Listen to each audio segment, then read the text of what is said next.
Welcome back to On the Hill. Tom Walker in Washington. Good to have you with us on the Ohio News Network. And I want to get right to our guest today, Paul Gillmor, Republican from Northwest Ohio. Congressman, good to have you back with us again. Well, Tom, it's always great to be on ONN, and so I'm delighted to be back. First time since for you on the program in the new Congress, and there's a lot to talk about. Not only things going on now, but you've got some new legislative assignments, and I want to talk a little bit about that. And I'm sort of curious. You've been around a while. You are one of the more senior members of this delegation now, and in the minority now.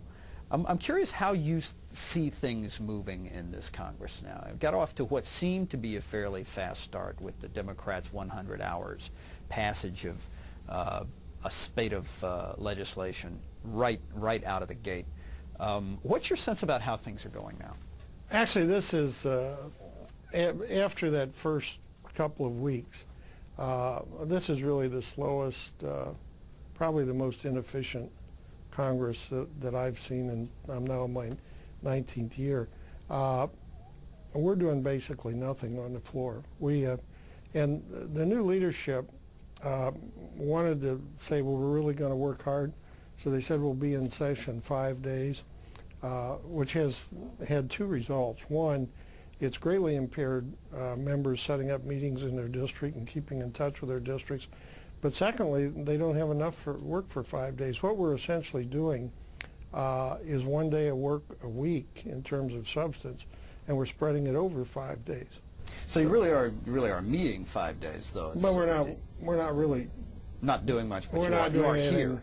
Yeah, meaningful here. That's different in itself, I suppose. Yeah, well, and I don't think any members mind working hard, mind being here as much as it is, but it really is a tremendous waste of time to be here and do nothing of substance.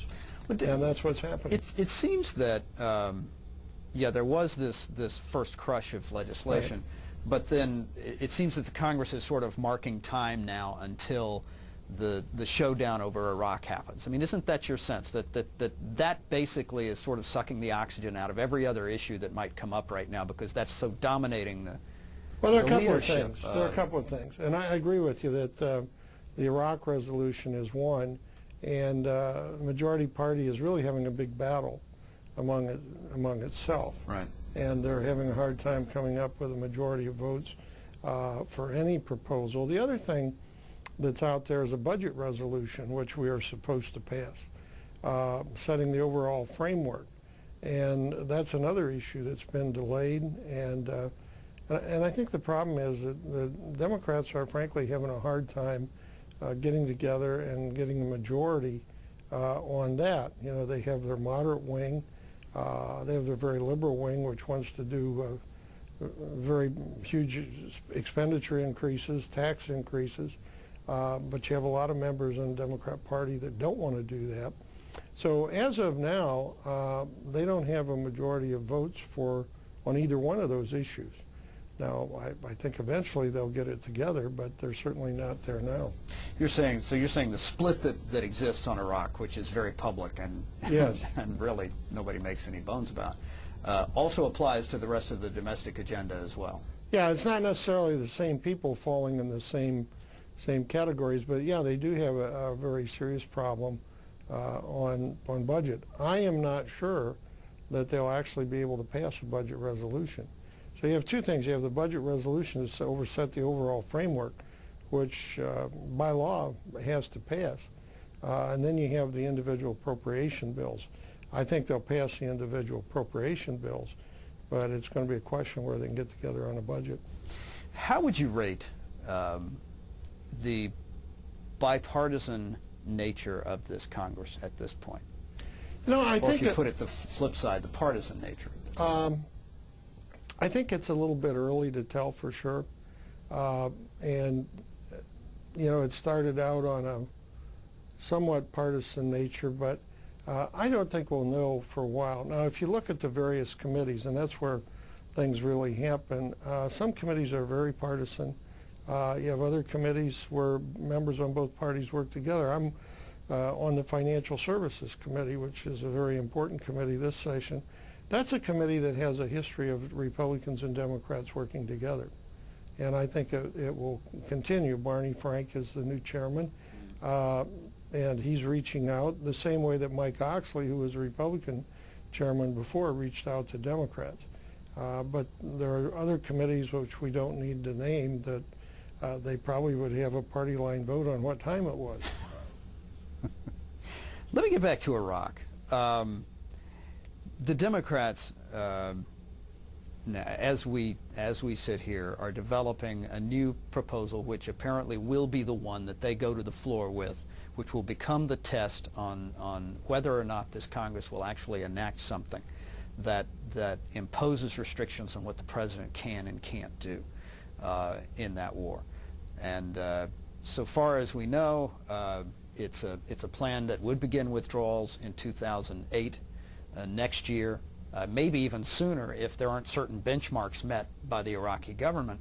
What do you make of this overall proposal? Do you think this has a chance of being enacted by this House? I think it has a chance, but and we haven't actually seen the specific proposal, but from what I'm seeing, what they apparently are doing are trying to appease the left wing by talking about withdrawal and putting limits on sending troops, but at the same time they're putting in an escape gap for the president to waive it.